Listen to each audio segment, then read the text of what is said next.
요구하는 것이 자꾸 똑같은 말이 요렇게 똑같은 내용이 요런 말로 또 요런 말로 자꾸 반복해서 이제 설명이 되는데요. 결국 예, 우리가 신분에 맞는 말을 해야 된다.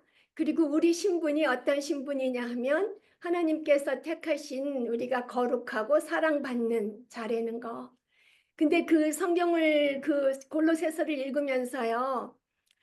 우리가 사랑받은 자, 사랑받은 하면은 그게 과거의 어떤 시점에서 있는 그런 뜻이잖아요. 근데 사랑받는 자라고 번역이 되어 있더라고요. 그래서 정말 그 하나님의 사랑이 나와 함께 계속 가는 거잖아요. 사랑받는 자, 사랑하는 자.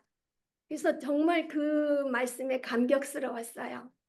그래서 오늘도 영혼을 살리는 말, 영혼을 죽이는 말로 공부할 건데요. 10일과 가장 먼저 해야 할 일을 먼저 해라. 그런 말씀, 그런 내용으로 공부하겠어요. 그래서 우리는 그리스도의 대사로서 구속적으로 말해야 한다는 부르심을 받았고, 이 부르심에 대해서 우리는 어떻게 반응해야 되냐 하면 순종해야 되죠. 근데 그 순종하는 그 기본 마음이 뭐냐 하면 하나님을 사랑하고 내 이웃을 내 몸과 같이 사랑하는 그 마음으로 순종해야 된다고 우리가 이제 배웠어요.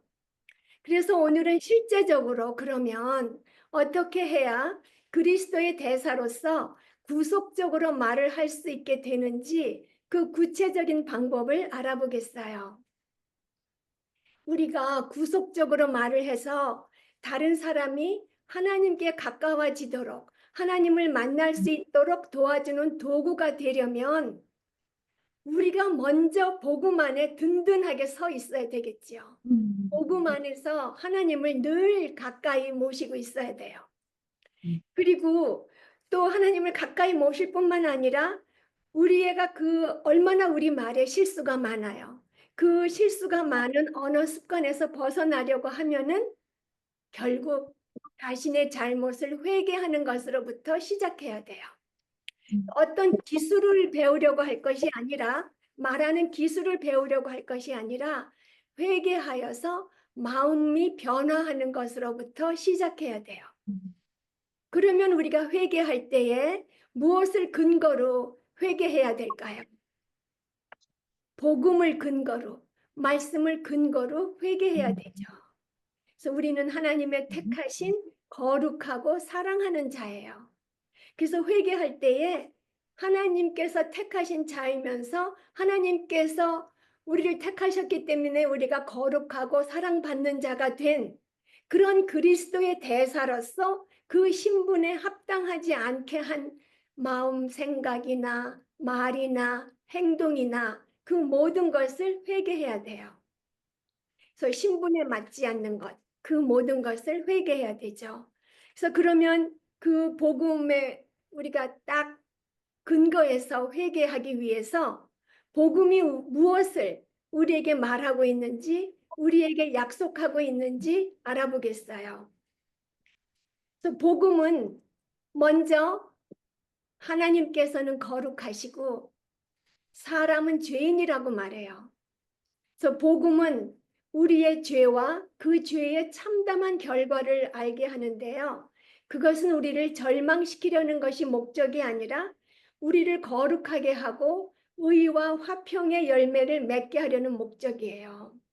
그래서 우리가 자신이 죄인이라는 것을 알고 절망에 빠지지 않으려면 어떻게 해야 되겠어요? 맞아. 하나님은 사랑이셔. 사랑이셔 하고 그것만 외우고 있을 게 아니죠.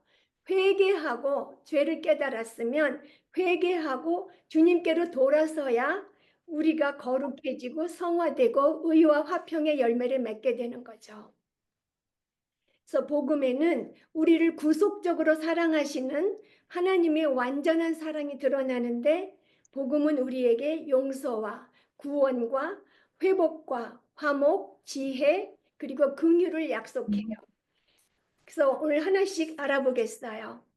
복음은 용서를 약속하는데 하나님의 용서의 약속은 완전해요. 우리의 모든 죄를 용서하셨어요. 전에 지은 죄, 지금 짓고 있는 죄, 또 앞으로 지을 죄. 그 모든 것을 하나도 남김없이 100% 완전하게 용서해 주셨어요. 그래서 우리는 비록 죄 많고 흠이 많아도 다 완전히 용서받았기 때문에 확실한 믿음, 확실한 소망 가운데에서 담대하게 그리스도께로 나아갈 수 있는 거죠.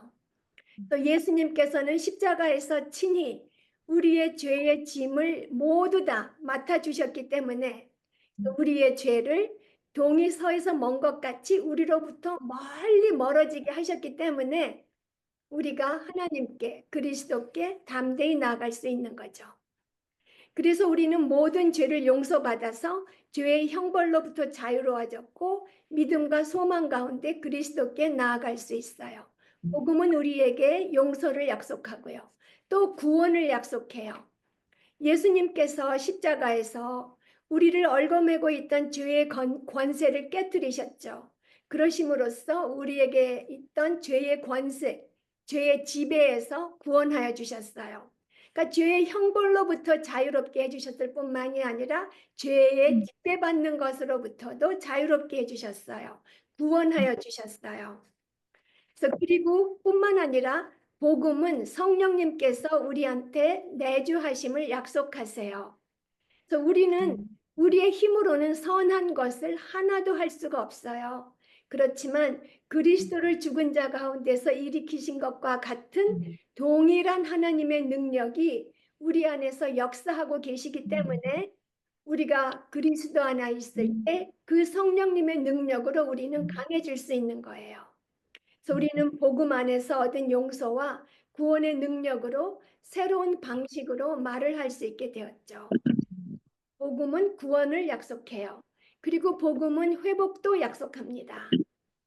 우리는 사실 지난 날을 생각하면 주님께서 주신 사역의 기회를 놓친 것을 참 가슴 아파할 때가 많아요. 그리고 했던 말을 다시 주워 담고 싶을 때가 얼마나 많은지 몰라요. 그렇지만 하나님께서는 하나님의 주권적인 사랑 안에서 우리에게 가장 적절한 순간에 통찰과 확신의 깨달음을 알게 하여 주시고, 그렇게 우리가 사역의 기회도 놓쳤고 하지 말아야 할 말을 한 그 모든 죄도 다 용서하여 주셨죠. 그래서 하나님께서 우리가 깨닫게 하시는 그때는 항상 정확하죠. 그리고 하나님께는 버려지는 시간이라는 것은 있을 수가 없어요.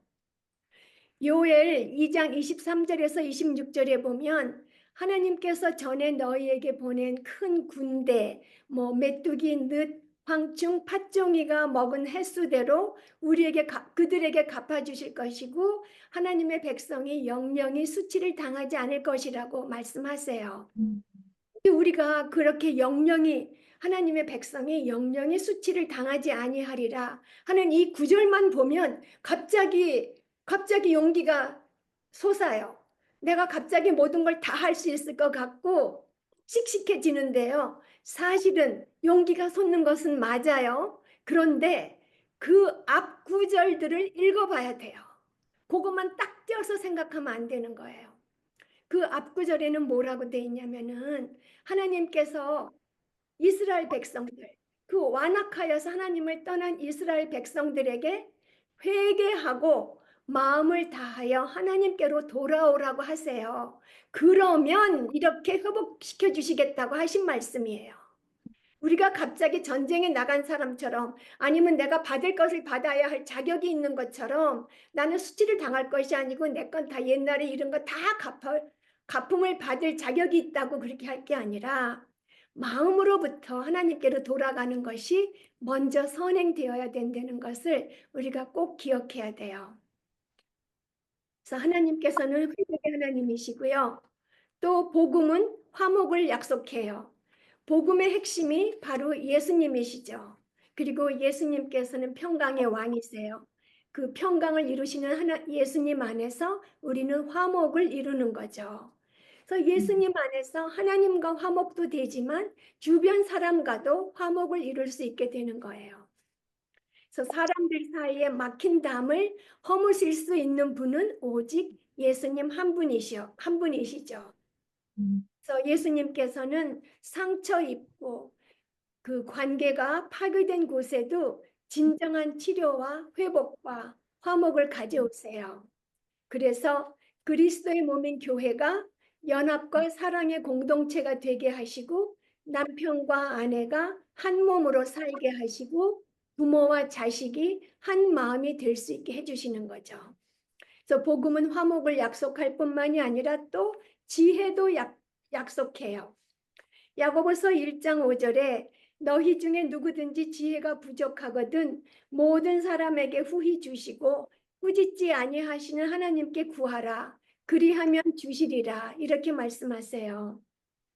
그래서 우리는 사실 나를 잘 생각해 볼 때 내가 언어 생활에 변화가 있어야 돼. 악을 버리고 선한 거를 해야 돼.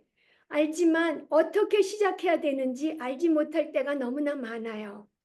그렇게 우리가 무지할 때 하나님 앞에 나가야 되는 거죠. 지혜를 주시라고.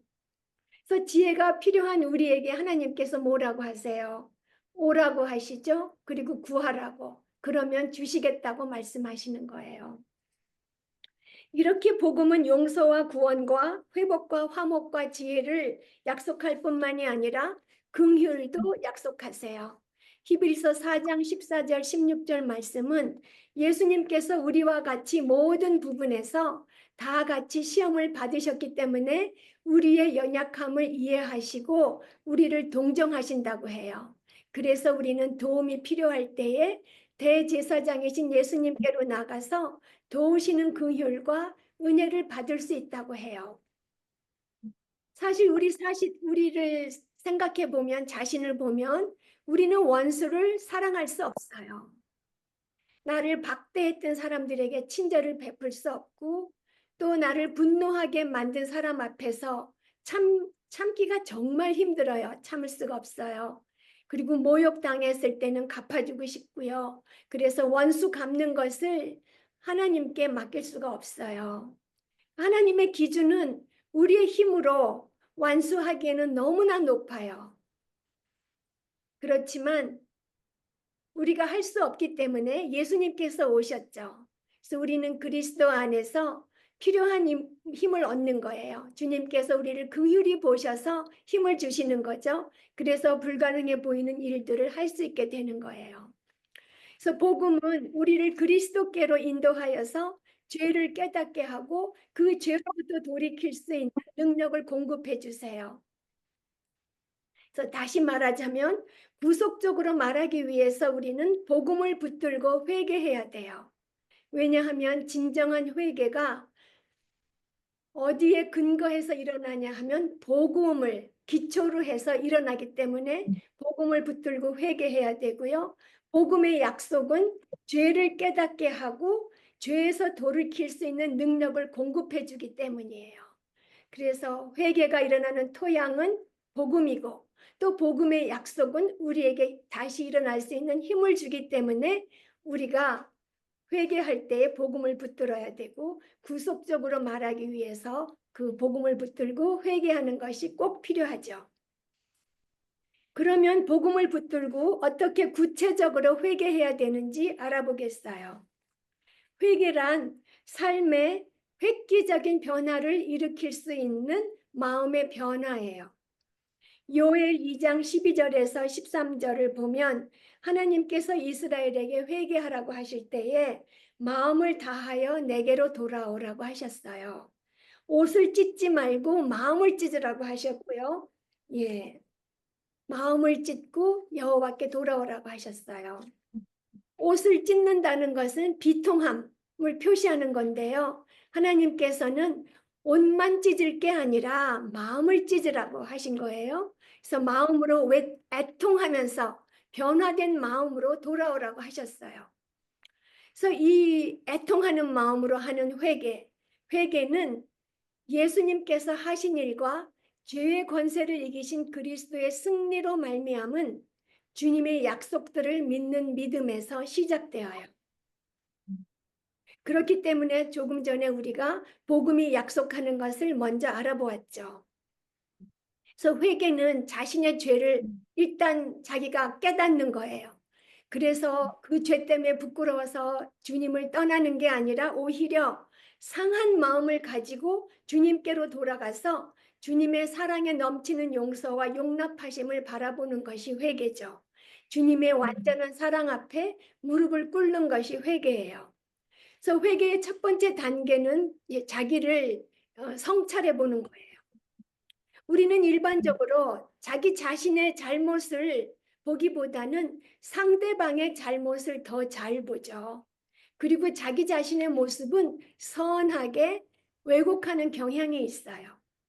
그렇지만 회개의 첫 번째 단계는 우리 자신을 정말 잘 진짜 있는 모습 그대로 보는 건데 진짜 있는 그 모습이 뭐냐 하면 내가 영적으로 눈먼 자라는 것을 자기가 깨닫는 거예요. 그래서 우리가 자신의 실제 모습이 어떤지 알아보려면 어디에 비추어 보아야 될까요? 바로 하나님의 말씀에 비추어 봐야 되겠죠. 하나님 말씀에 비추어서 주의 깊게 자기 자신을 성찰해 보아야 돼요. 어떤 친구와 비교하는 것도 아니고 어떤 유명한 사람과 비교해 보는 것도 아니에요. 우리가 말씀의 거울에 자신을 비춰볼 때 내가 습관적으로 잘못하는 것이 무엇이 있는지 아니면 깨닫지 못하는 것이 있는지 잘 찾아내야 돼요. 그래서 때로 우리는 이렇게 많이 성경 말씀을 읽을 때 아니면 어떤 큰 잘못을 저질렀을 때 자기 자신의 죄를 인정하고 고백하기도 하지만 그때뿐이고 금방 잊어버려요. 그리고 다시 죄된 모습으로 돌아오기도 하고요. 그리고 그리스도의 대사로서 부름받은 것은 알지만 신분에 맞지 않는 말도 많이 해요. 그리고 다른 사람을 인내하도록 격려하고 그 사람이 하나님과의 관계를 회복하도록 구속적으로 말을 하지도 못할 때가 너무나 많죠. 그리고 남편을 사랑하지 않을 때도 너무나 많아요. 그리고 나 자신이 하나님이 역사하시는 일에 내가 조력자라는 것, 내가 그리스도의 대사라는 것을 잊을 때도 너무나 많아요. 이 모든 것이 당연한 게 아니라 다 우리가 회개해야 할 것들이죠. 그리고 또 우리 주변에서 나를 힘들게 하는 사람을 우리는 도움이 필요한 사람이라고 보기보다는 짐처럼 여기거나 피해야 할 사람으로 볼 때도 너무나 많아요. 그리고 나의 잘못을 지적받았을 때에는 분노할 때가 또 있죠.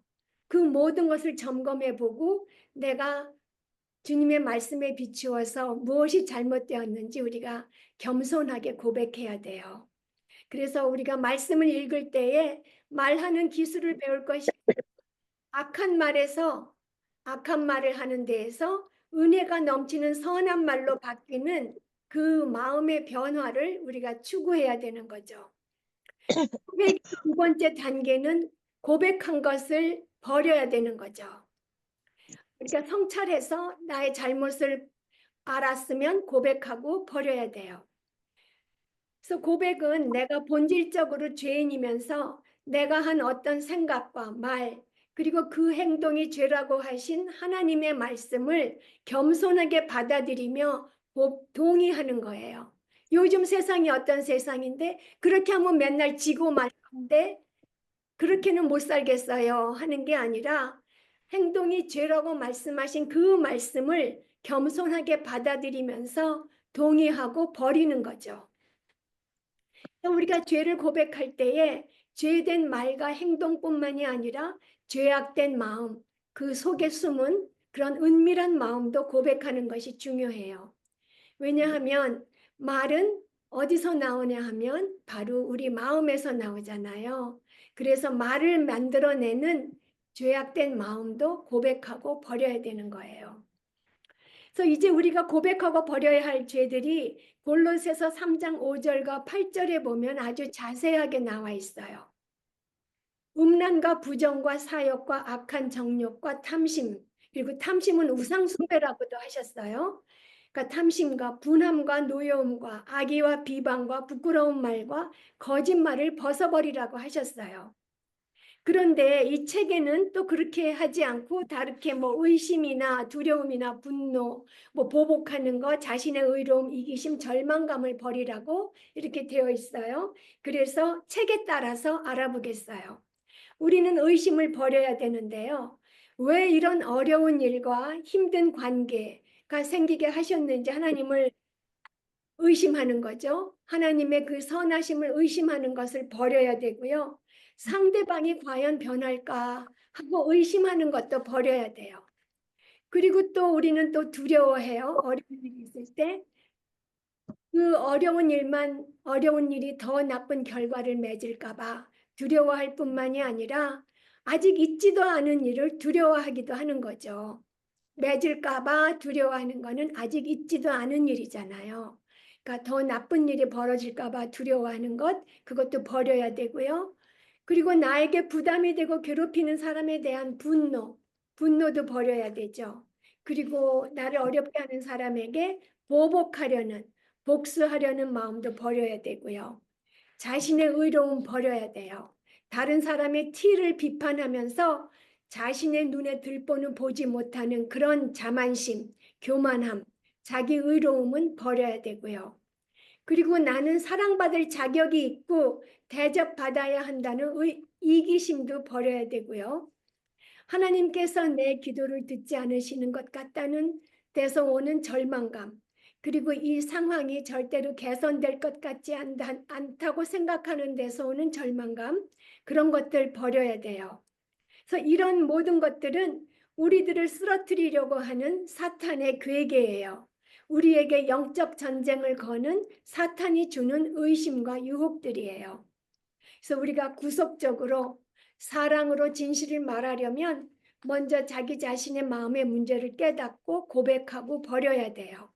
그래서 버릴 뿐만이 아니라 이제는 선한 것을 입어야 되죠. 예, 입기로 결심해야 돼요.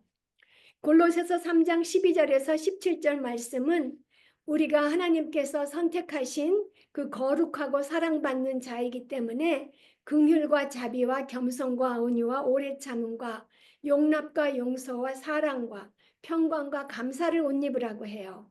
그래서 그리스도의 말씀을 우리 속에 풍성히 거하게 하여서 서로 가르치고 시와 찬송과 신령한 노래를 부르면서 감사하는 마음으로 하나님을 찬양하고 또 무엇을 하든지 말에나 일에나 행동에나 다 주 예수의 이름으로 하고 그를 힘입어 하나님 아버지께 감사하라고 해요.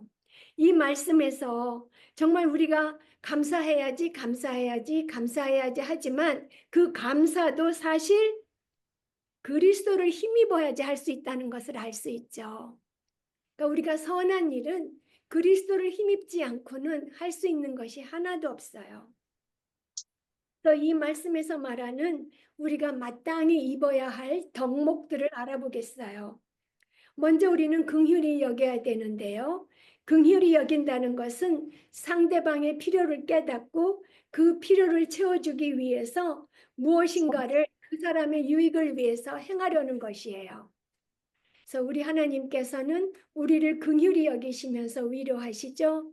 그래서 우리가 하나님께로부터 받은 그 위로와 긍휼을 가지고 환난 중에 있는 자들을 우리도 긍휼히 여기고 위로해야 되는 거예요. 그리고 그다음에 책에는 친절로 번역이 되어 있는데 그거 자비라고 성경에는 번역이 되어 있어요.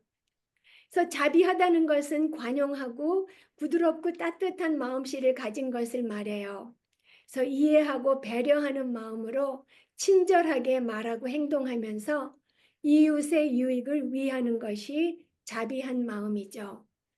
그리고 겸손은 상대방에게 그리스도가 필요하고 그 사람이 그리스도께 가까이 나가는 것이 필요하다는 것은 우리가 알고 있어요. 그런데 그 사람뿐만이 아니라 나도 주님의 용서와 구원과 은혜가 필요한 그런 상대방과 똑같은 사람이라는 것을 확실히 아는 데에서 우리가 상대방 앞에서 우리가 겸손한 태도를 할 수 있는 거예요.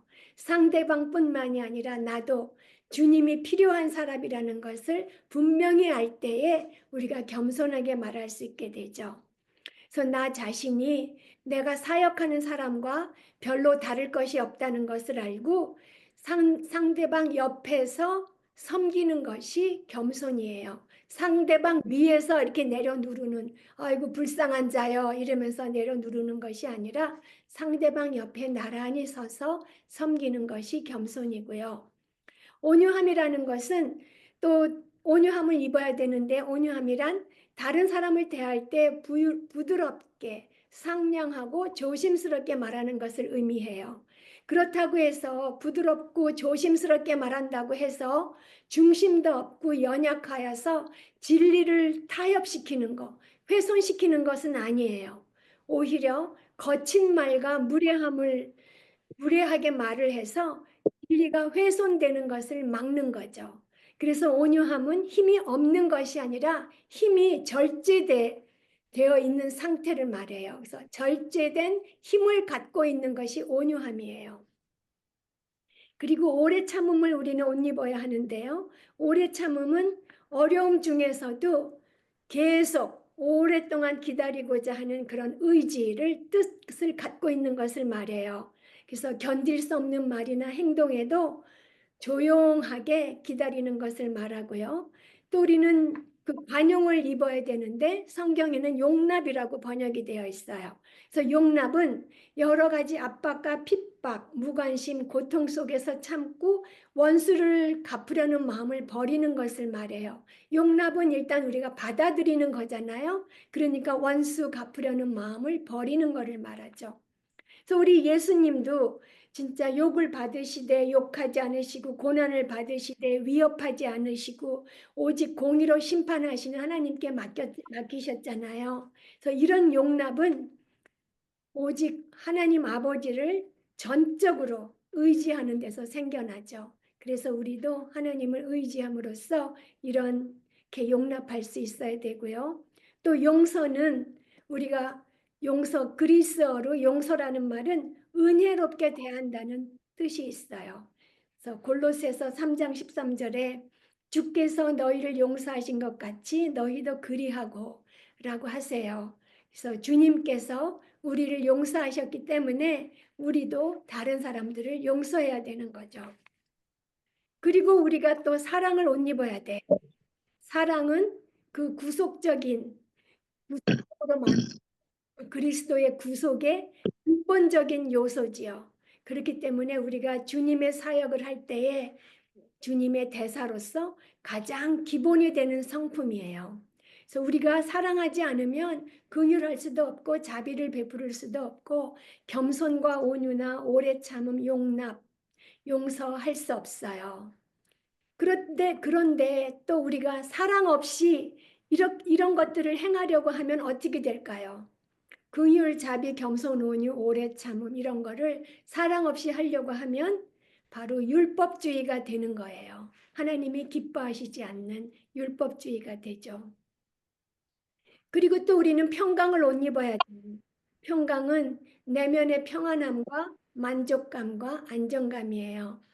그래서 우리가 그리스도의 임재하심과 능력, 그리고 그리스도께서 통치하심과 그리스도의 은혜를 적극적으로 신뢰할 때에 우리 마음이 평강해지죠. 그래서 갈등이 있는 상황에서도 우리가 그리스도께서 주신 평강을 갖는 것이에요.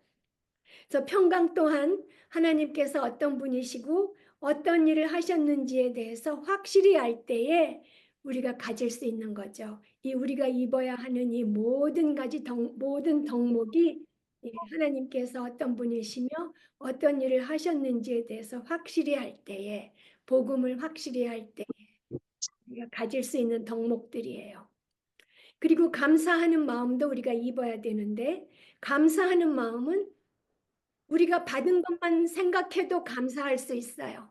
그런데 그뿐만이 아니라 우리가 도대체 어떤 존재였다가 어떤 존재가 됐는지를 생각할 때에 더욱더 감사할 수 있죠.